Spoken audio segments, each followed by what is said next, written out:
Graça e a paz, amém, queridos? Que bom estarmos aqui, amém? Aleluia.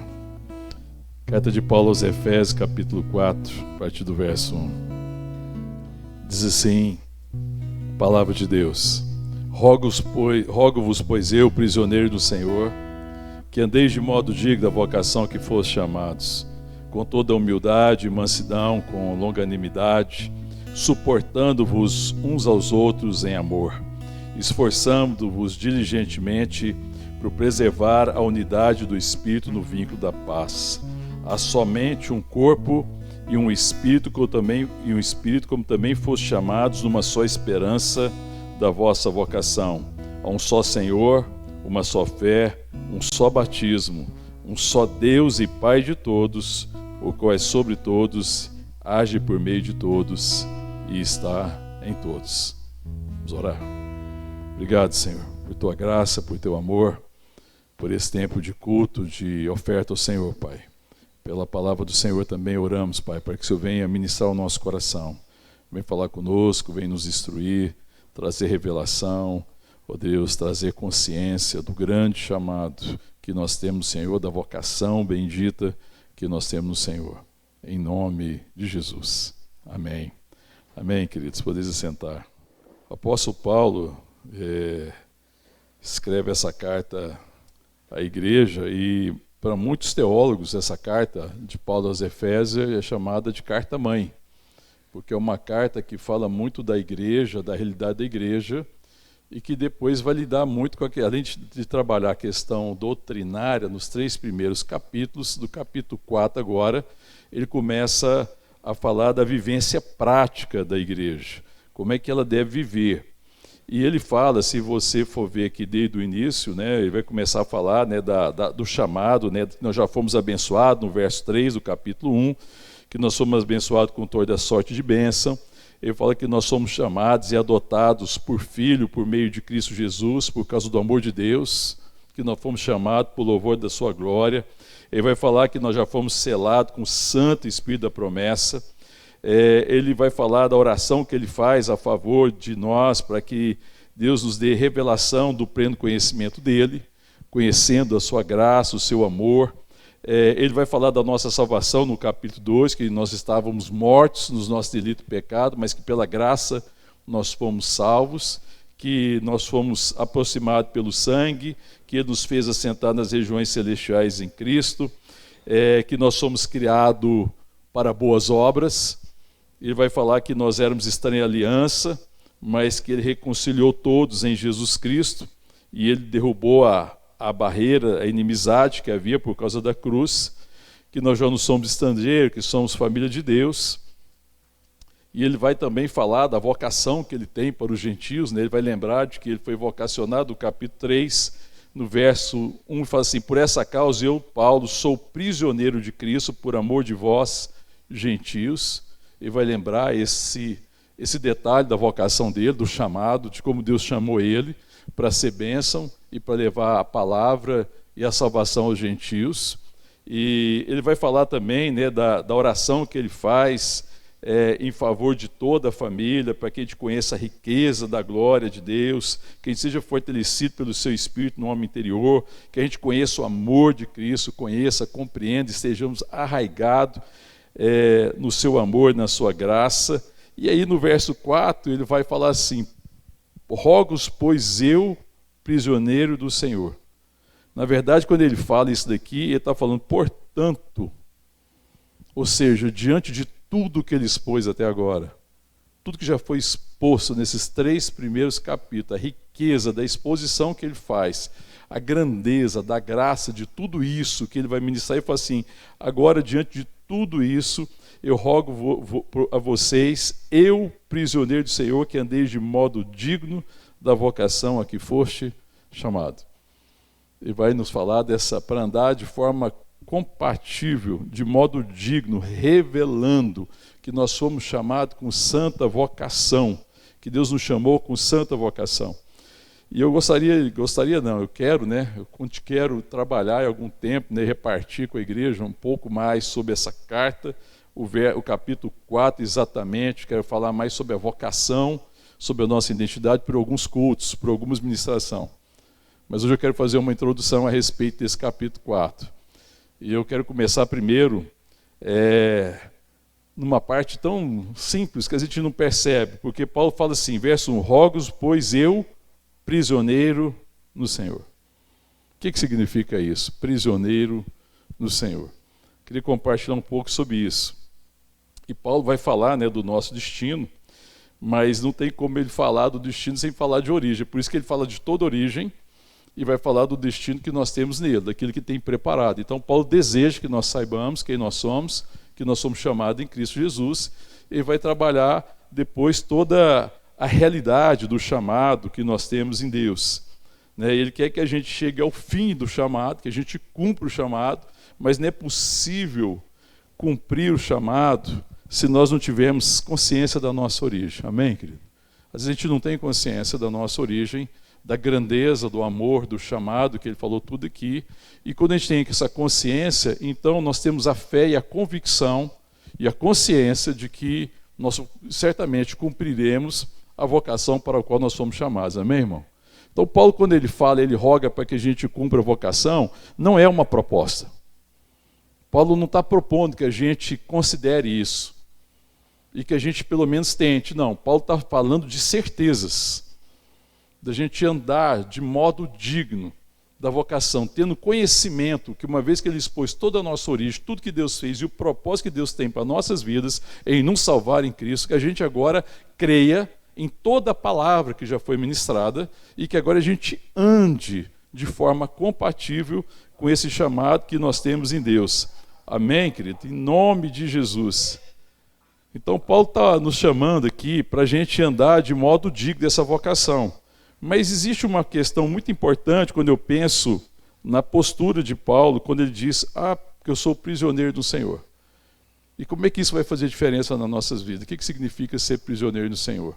Quando eu penso na perspectiva de ser prisioneiro no Senhor, a primeira coisa que chama a nossa atenção é que Paulo era extremamente comprometido. Amém, querido? A palavra essa é a palavra comprometido. Paulo é absolutamente comprometido com a vontade de Deus.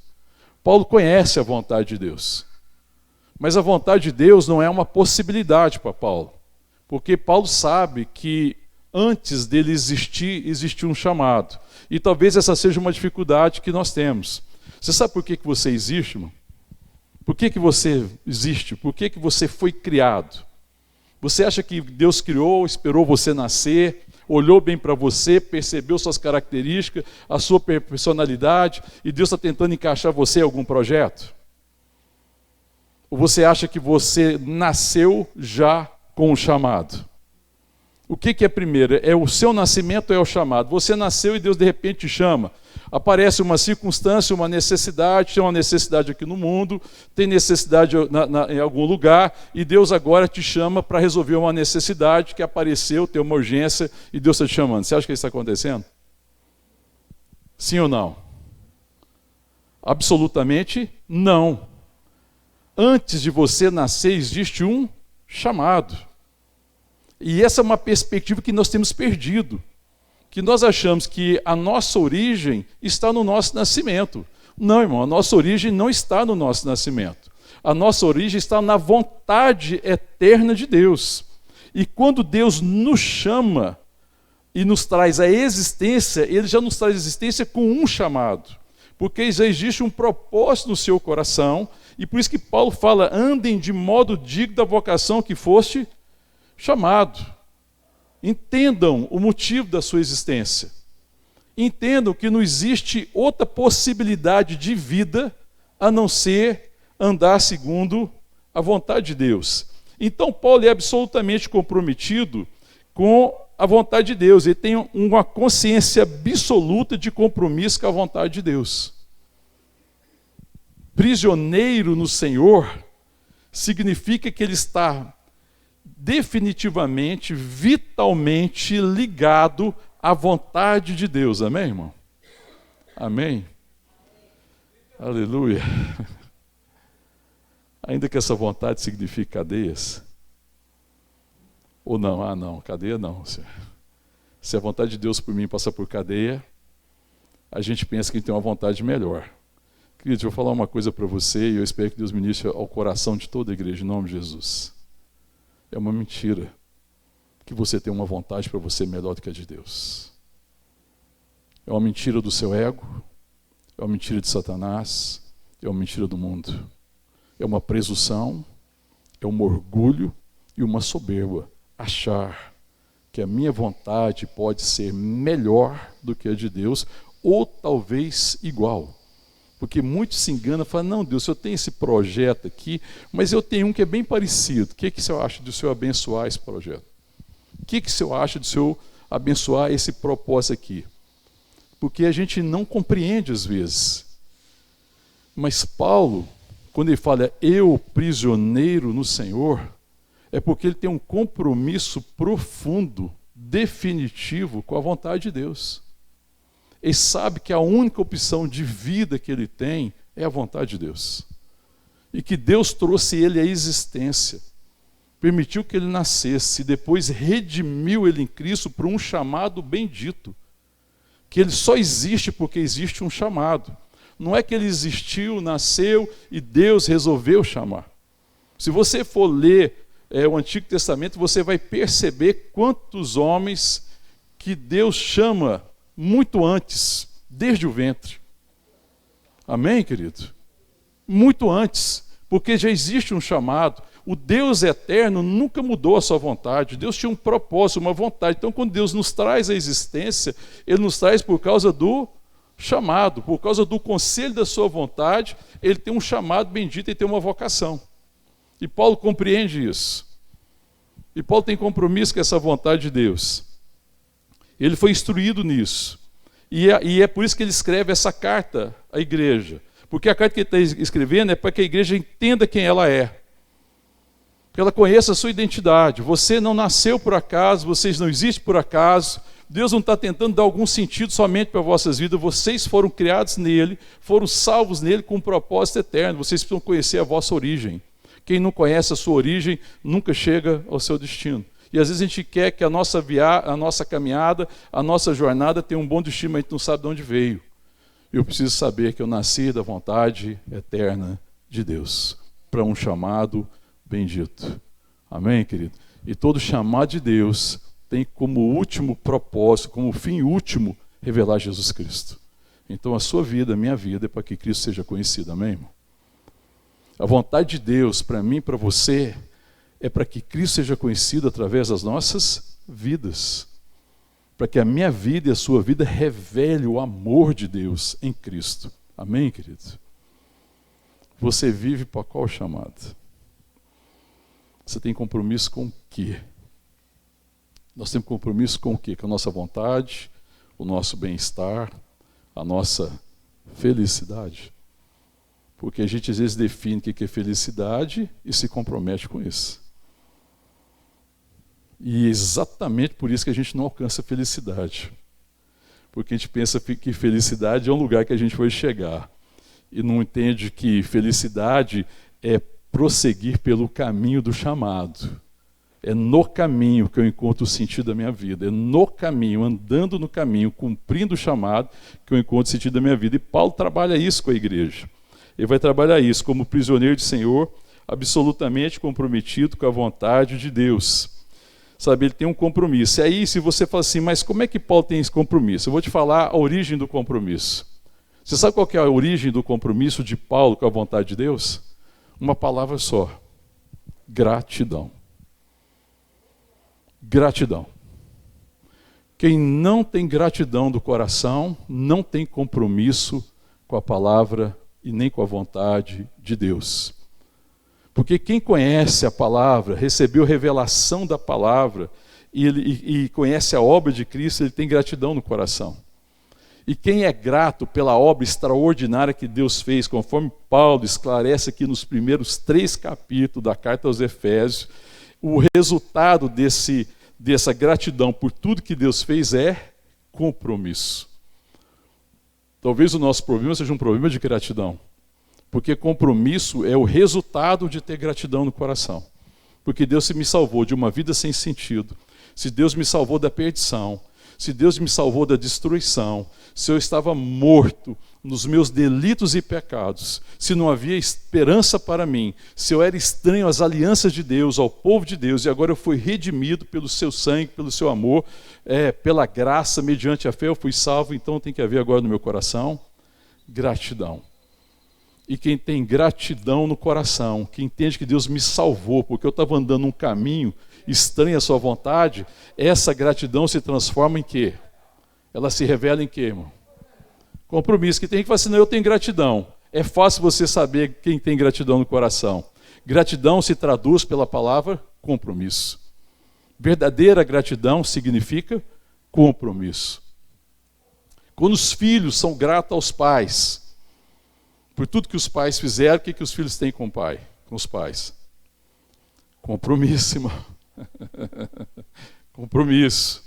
Eu vou dar uns exemplos bem práticos da vida comum. Um funcionário, por exemplo, de uma empresa, que é grato à empresa, à oportunidade de trabalho, aquilo que ele aprendeu, ao que ele recebe, o que ele tem com aquela empresa? Compromisso. Ninguém precisa falar que é grato a uma empresa ou um trabalho, porque o compromisso dele fala mais alto do que qualquer coisa. Oi? Apesar de ser raro, né? Mas é compromisso. Quem não tem compromisso não tem gratidão. Porque ele pode estar achando que ele que é o cara, que ele que é a pessoa. Ele não tem gratidão pela oportunidade, ele não tem gratidão por aquilo que é oferecido, ele não tem gratidão pelo que ele recebe. Então, ele não tem compromisso. Onde existe gratidão, existe compromisso. Então, a origem do compromisso é a gratidão. Amém, querido? A palavra de Deus diz, né, em Colossenses 3,15. Abre lá comigo, um pouquinho para frente aí, onde você está. Deixa marcado, para não voltar em Efésios. Capítulo 3 de Colossenses. Ele vai falar, desde o verso 12, das virtudes que devem ser cultivadas. Vamos ler lá do 12 para entender melhor o contexto. Revesti-vos, pois, como eleitos de Deus, santos e amados, de ternos afetos de misericórdia, de bondade, de humildade, de mansidão, de longanimidade. Suportai-vos uns aos outros, perdoai-vos mutuamente, em caso de que alguém tenha motivo de queixa contra outrem. Assim também, assim como o Senhor vos perdoou, assim também perdoai-vos. Acima de tudo isso, porém, esteja o amor, que é o vínculo da perfeição, seja a paz de Cristo o árbitro em vosso coração, a qual também fosse chamado em um só corpo, e sede agradecidos. Porque quando eu vou me lembrando de tudo isso que Deus fez, da graça, do chamado, existe uma gratidão. Quem é agradecido tem compromisso com tudo que Paulo elencou acima, desde o verso 12. Está entendendo isso, querido? Não existe gratidão sem compromisso. Falar de gratidão sem ter compromisso é uma falácia. Não é gratidão verdadeira. Mas a gratidão produz compromisso. Então é necessário haver gratidão, que nós sejamos um povo agradecido. Tem que ter, quando existe um compromisso inabalável, existe uma gratidão inabalável. Por trás de toda pessoa comprometida com o Evangelho, de todo irmão, de toda mulher comprometida com o Evangelho, com a palavra, com a obra da cruz, existe um coração agradecido. Amém, querido? Aleluia. Agora, o que está por trás de um coração agradecido? Vamos chegar lá até na raiz. Você é grato pelo quê?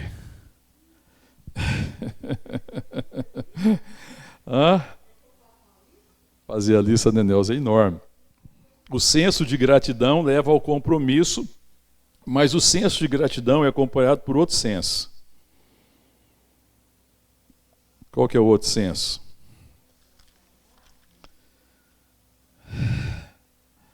O senso de ser absolutamente miserável.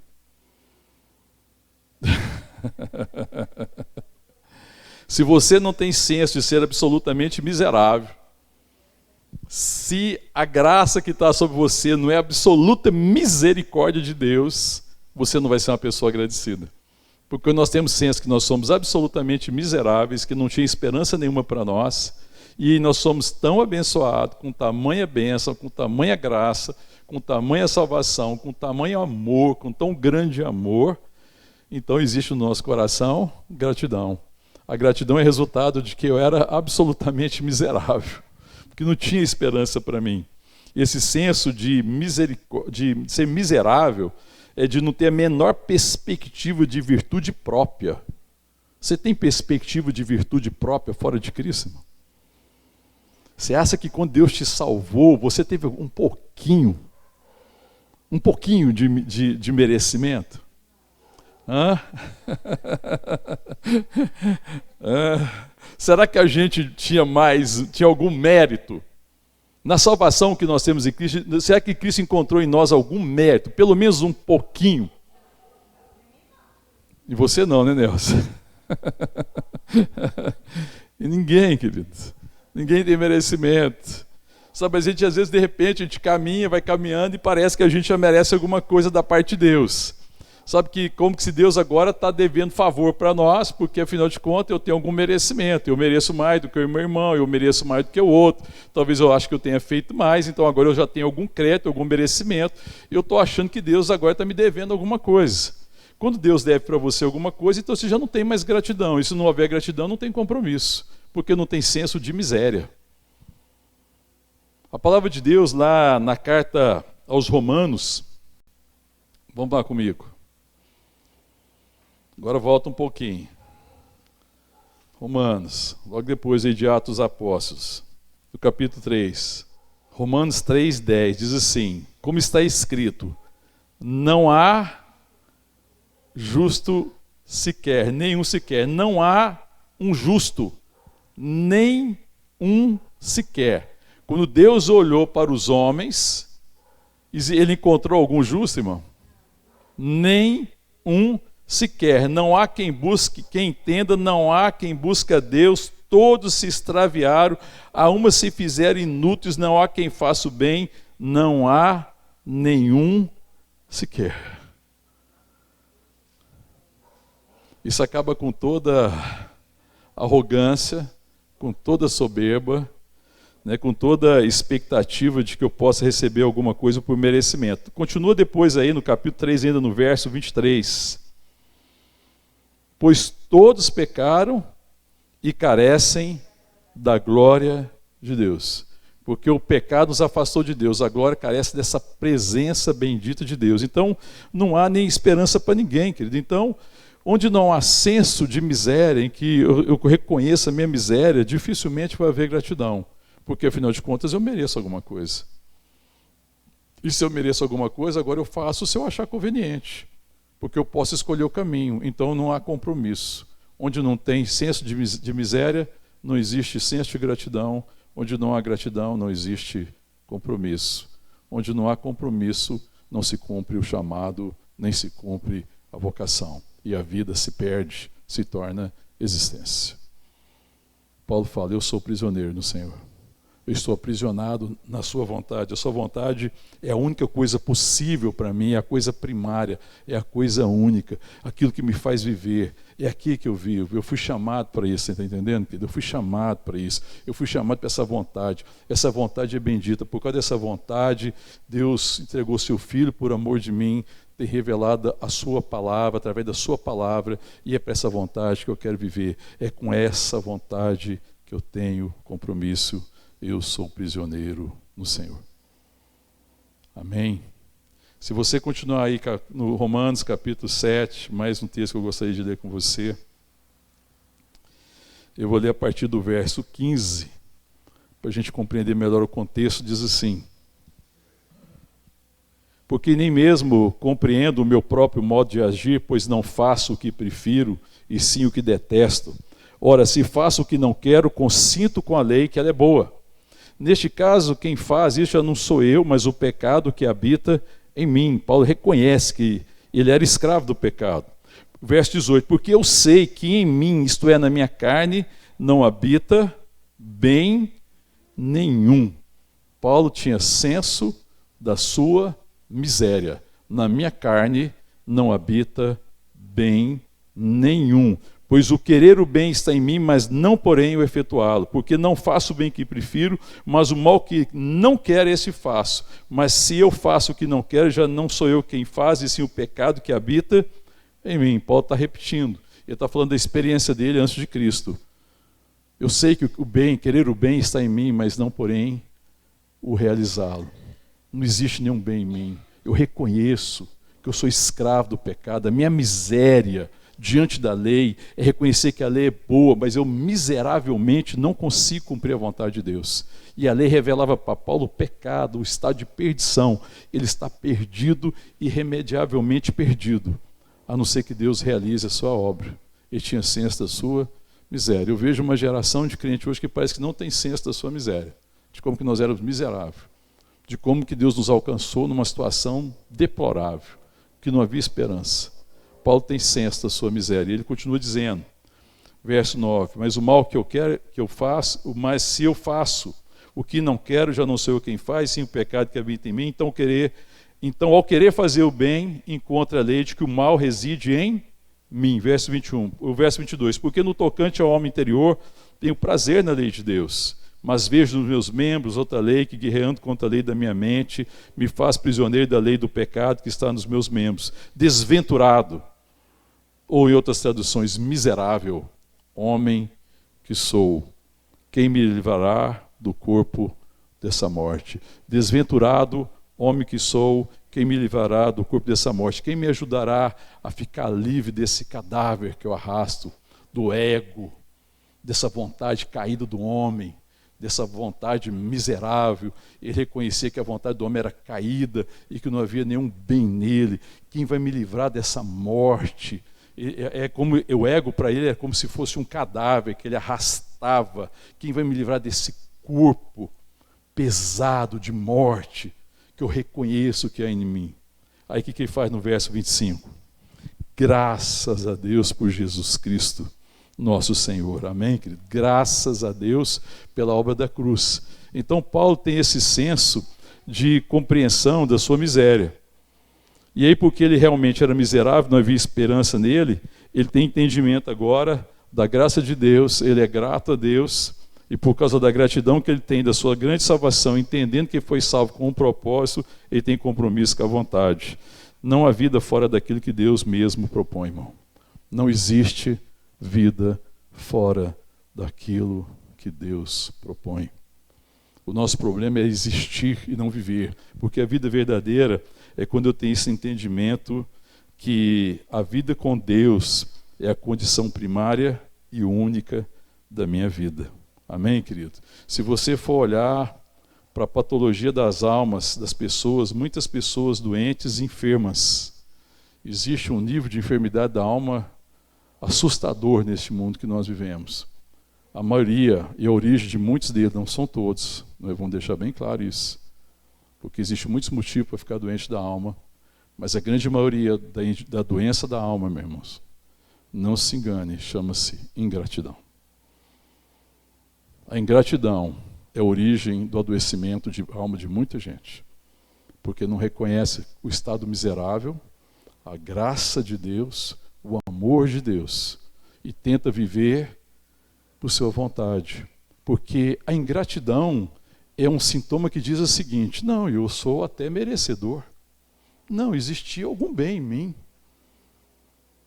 e aí eu não vou conseguir ser grato, porque se existia algum mérito em mim, me parece que Jesus não é justo comigo, me parece que eu não posso viver certas situações, que eu não posso viver certos dilemas, que eu não deveria estar passando por certas tribulações, porque se Deus me amou assim, então por que eu estou passando por isso? Porque o pensamento que diz que me deixa em crise em relação ao amor de Deus, só pode ser pela certeza de que eu merecia alguma coisa. Está entendendo o que eu estou falando, queridos? Isso é uma proposta do inferno. Porque o inferno é que diz, você merecia a vida melhor. Se Deus te amasse, você não passava por isso que você está passando. Então o que ele está dizendo? Você merece. O que Paulo está dizendo? Eu não mereço nada. Não existe bem nenhum em mim. A minha salvação foi absolutamente graça. Graça sobre graça. Eu sou absolutamente grato de tal forma de que eu tenho compromisso com a vontade de Deus. E se a vontade de Deus é que eu passe por lutas e cadeias, ainda assim eu louvarei o Senhor. Amém, querido? Ainda assim os louvores do Senhor estarão nos meus lábios. Paulo estava em cadeias, irmão. Paulo esteve preso. por causa do Evangelho. Mas Paulo entendia que a cadeia e a prisão fazia parte da vontade de Deus para ele. E ele é agradecido, não por estar na cadeia. Ele é agradecido porque Deus trabalhou o coração dele de tal forma que o único compromisso que ele tinha agora era com a vontade de Deus. E a vontade de Deus é que ele pregasse o Evangelho. E se para pregar o Evangelho ele tinha que suportar a cadeia, então, glória a Deus por isso. Paulo está alegre, Paulo está feliz. É Paulo que escreve: alegrai-vos, outra vez digo, alegrai-vos. Porque a alegria de Paulo não era circunstancial. A alegria de Paulo é porque ele tinha certeza do chamado. Ele sabia, ele compreendia. Deus me chamou com santa vocação. Por isso, para mim, o viver é Cristo. Viver é Cristo significa que eu vivo para que Cristo seja conhecido. Queridos irmãos e irmãs, Cristo vai ser conhecido na minha vida e na sua, se nós amarmos a sua vontade. Se você e eu amarmos mais os nossos projetos, será muito difícil conhecer Cristo nas nossas vidas. Mas se nós amarmos a vontade de Deus, então Cristo vai ser conhecido. E a nossa alegria será plena. Amém, querido? Então Paulo está falando: eu sou prisioneiro. Sabe, querido, existe não há assim, a menor perspectiva de você ter gratidão no coração se houver esse fermento no seu coração de que você era merecedor de alguma coisa. Você já percebeu como é que o fermento funciona? Quando você precisa fermentar uma massa, né? Todo mundo aqui já deve ter, ou fez, ou já viu alguém fazendo pão ou bolo, não é? Sim ou não? Você mexe em bolo? Então pronto, a Nelsa está aqui, vai me ajudar. Quando você vai fazer o bolo, que você tem que fazer a massa fermentar, né? O que você coloca? Muito fermento ou pouco fermento? Não, pouco, comparado com a farinha. Pouco fermento. O que tem mais lá? É fermento ou é farinha? Muito mais farinha. Mas o que faz a diferença? O fermento precisa ser muito? O fermento não precisa ser muito, ele precisa só apenas de uma coisa. O que o fermento precisa? Tempo. Você põe o fermento e espera o tempo, né? Que eles chamam de descansar a massa, assim, Nelson? Hã? É porque eu já vi fazer pão, né? Aí somente pão, bolo eu não sei muito, mas pão assim que eu sei que o pessoal coloca é pouco fermento, é muita farinha, pouco fermento, e fala assim: agora a massa tem que descansar, né? Assim, irmão. Aí ela vai, Então o que o fermento precisa para fazer o seu efeito? Tempo. Precisa ser muito? Não. O que a soberba precisa para fazer efeito no seu coração? Muita? Só tempo, irmão. Se houver algum resquício de merecimento, de soberba e de orgulho no seu coração, eu te digo, espera só um pouco de tempo e você vai ver a miséria e a tragédia que vai produzir na sua vida. Se afaste disso em nome de Jesus. Diante de Deus e do seu propósito nós somos miseráveis, mas Ele é misericordioso e nos amou com esse amor extraordinário e nos fez seus filhos. Nós temos que ficar livre desse fermento do tal merecimento. Gente, é incrível. Eu vejo tantas pessoas falar que aí alguém ganhou alguma coisa e fala assim: você merece. Aí outra coisa aconteceu: não, você merece. Merece o quê, irmão? Que merecimento é esse? Deus não me deu o que eu merecia, porque eu merecia era o inferno. O nosso destino era destruição, nós estávamos destinados à destruição. Ele não nos deu o que a gente merecia. Ele não fez juízo sobre nós, mas ele veio com a justiça que é Cristo e deu o que a gente precisava: salvação e redenção. Amém, querido? Graça, absoluta graça. Não existe nenhum mérito em você, irmão. Nada. Tudo de bom que existe em você nasceu em Deus. Você tem que entender que a única coisa boa que você pode oferecer a este mundo carente é tudo que você recebeu de Deus no novo nascimento. Quando você nasceu da água do Espírito, o bem chegou até você não tinha nada. Amém, querido? Fala para quem está perto de você. Qual que é a sua origem, irmão? Qual que é a sua origem, irmão? Você tem alguma coisa que você pode contar de você? O que existe em você é tudo graça. Originou no Pai, originou no Filho, originou no Espírito Santo. Amém, querido?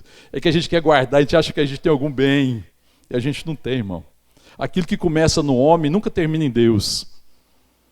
Nada que começa no homem termina em Deus. A gente faz assim, a gente faz um projeto, concebe uma situação de vida e quer que Deus abençoe. Por que a gente pensa? Que eu tenho um projeto bom. Aí o que eu estou dizendo? Não, meu projeto é melhor do que de Deus. Então é alguém que não tem consciência da sua miséria. Você sabe por que você acha que o seu projeto é melhor que o projeto de Deus? Porque você não sabe o tanto que você é miserável. O tanto que o ser humano é miserável. O tanto que na carne não existe bem algum. Que no ego não existe nenhum bem. Porque é ao ponto de achar que eu tenho alguma vontade boa, que a única coisa que falta é Deus abençoar. Minha vontade é boa, agora se Deus abençoar dá tudo certo. Não é assim, querido? A arrogância tem essa forma de agir. Deus abençoe meus planos. E tudo dará certo. Paulo não diz isso, irmão. A pergunta de Paulo, a inquietação de Paulo é: Senhor, quais são os teus planos para mim, teu servo, em relação à sua vontade? Paulo, em relação à relação que ele tinha com o Pai, ele era filho, e nós somos filhos de Deus, amém, querido? Na minha relação com o Pai é de filho, amém, glória a Deus. Somos filhos em Jesus Cristo. Ele ensina aqui na carta aos Efésios, ele nos fez filhos, nos adotou em Cristo Jesus, amém, glória a Deus por isso, irmão. Mas em relação à sua vontade, eu sou prisioneiro, eu sou servo da sua vontade. Em relação à vontade de Deus, nós devemos ser servos. Porque se nós não formos servos da vontade de Deus, nós não expressaremos o que é ser filho de Deus. Essa é a nossa tragédia. É que a gente tem medo. A gente pensa assim que a gente pode caminhar de outra forma. E a gente nunca vai saber o propósito da nossa vida se a gente não tiver convicção e certeza da nossa origem. E que a nossa vocação é em Deus. Amém, querido? A vida que eu e você temos para hoje e para amanhã está em Deus. E essa vocação, se ela é em Deus, ela é antes da minha existência. Amém, querido? Está entendendo isso, irmão? Domingo retrasado, estava ministrando o casamento do Vitor e da Juliane. Eu falei uma coisa para eles. Falei: Vitor e Juliane, um dia abençoado, né? Passado, o que eu falei? Ah, não, no retrasado era outro casamento. Era da Amanda.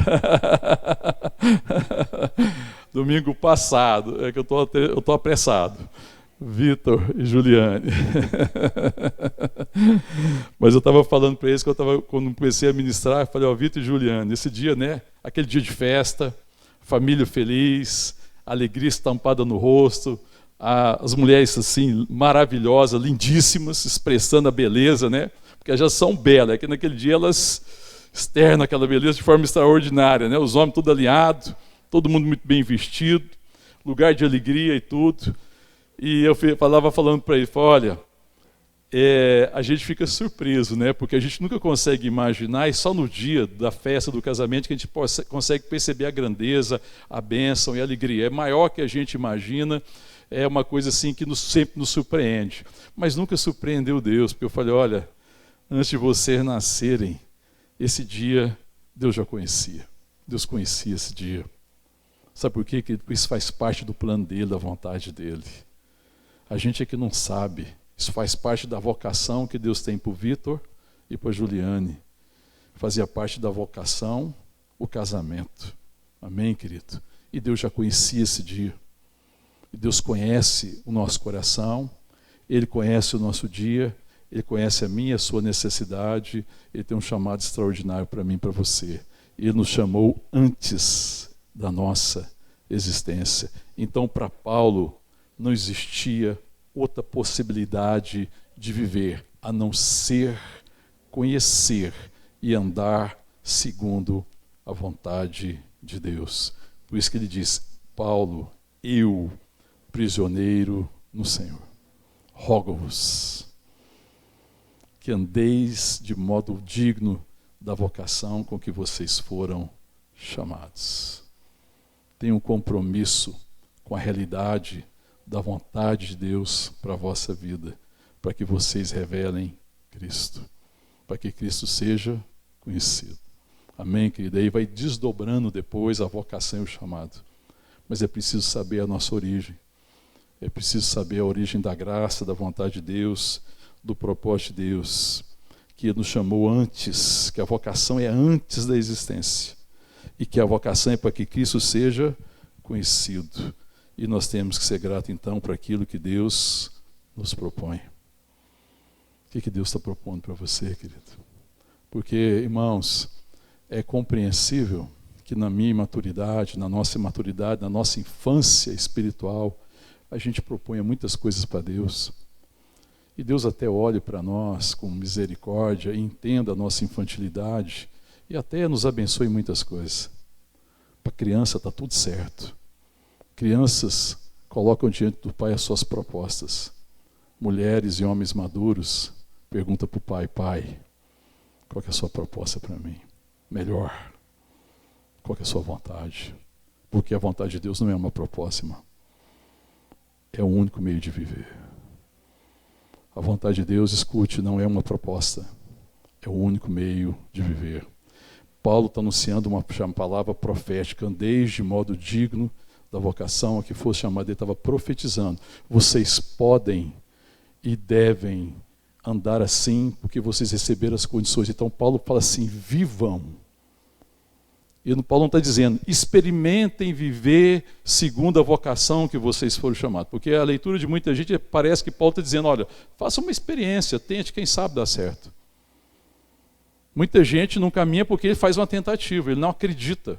Ele não acredita que foi criado para isso. Então, quando você é a vontade de Deus, amém, querido? Presta atenção, quando você vê a vontade de Deus, crê, você foi criado para isso, amém, irmão? É assim que você lê a palavra? Você foi criado para essa palavra, amém, querido? Essa palavra é antes de você. Isso aqui expressa a vontade eterna que sempre existiu e que Deus nos trouxe à existência. O que justifica o meu nascimento é essa vontade, amém, querido? O que justifica a minha existência é essa vontade. Eu existo por causa dessa vontade, eu existo por causa desse chamado, eu existo por causa dessa vocação. E se eu cumprir esse chamado, se eu crer nesse chamado e caminhar por fé, então eu saberei o que é viver. E viverei vida abençoada. Amém, querido? E desfrutarei da bênção que já está preparada. E terei alegria eterna, indizível. E a minha vida revelará Cristo. A minha vida será para que Cristo seja conhecido. Então, todo e qualquer lugar que eu tiver, eu serei a igreja. Porque aonde eu estiver, Cristo será conhecido. Na minha casa, na minha família, no meu trabalho, nas minhas relações, na escola, no convívio social, Cristo será conhecido, porque eu tenho diante de mim a sua palavra, e a sua palavra é uma pessoa. Eu tenho diante de mim Cristo, eu contemplo sempre Cristo, eu contemplo o verbo, eu contemplo a vida. Eu sou prisioneiro no Senhor. E se nós temos que ser prisioneiro, querido, que nós sejamos prisioneiros da vontade de Deus. Esse é um aprisionamento bendito. Que nós não sejamos prisioneiros do nosso ego, que nós não sejamos prisioneiros da vontade deste século, que nós não sejamos prisioneiros das expectativas humanas, mas que a gente seja prisioneiro da vontade bendita de Deus. Em nome de Jesus. Vamos orar.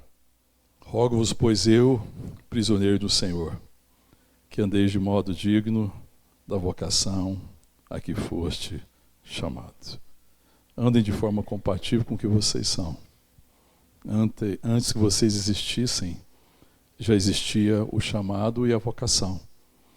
E agora vocês existem para que se cumpra a vocação. Isso é um chamado de vida. Isso deve ser a vontade primária, o caminho primário. Esta é a vida. Por isso que Paulo diz, né? Quanto a mim, o viver é Cristo, o morrer é lucro. Mas se por causa de vocês eu devo viver para que Cristo seja conhecido no meio de vós, então eu ficarei mais um tempo entre vocês, porque eu entendi o meu chamado, eu sou prisioneiro no Senhor. A vontade do Senhor é o melhor para mim. O que Paulo está dizendo? A vontade do Senhor é vida, amém, queridos? A vontade do Senhor é vida. O diabo é que prega essa mentira, que às vezes a vontade do Senhor não é boa. A vontade do Senhor é vida. Amém, querido? Não importa a circunstância. É a vontade do Senhor que faz eu vencer a circunstância. Porque eu sei que Ele tem uma vontade bendita mesmo em tempos difíceis.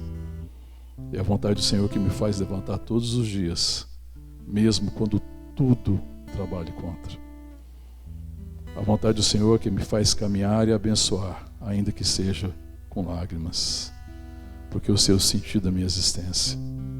Antes que eu existisse, antes que eu viesse à luz, existiu uma vontade e uma vocação para mim. Amém. E a minha oração é que Deus me dê a graça de crer nessa palavra e cumprir essa vontade, para que Ele seja glorificado, para que Ele seja louvado. Em nome do Senhor. Pede para Deus ministrar teu coração. Eu não sei o que tem aprisionado o seu coração, mas eu creio que Deus veio essa noite libertar corações em nome de Jesus. Amém, querido? Para que a única coisa que aprisione nosso coração seja essa vontade extraordinária, essa palavra extraordinária, este amor extraordinário, que Ele aprisione nosso coração definitivamente, e que o nosso coração não seja aprisionado por mais nada, a não ser a vontade do Pai. Pede para Ele ministrar isso ao teu coração em nome de Jesus.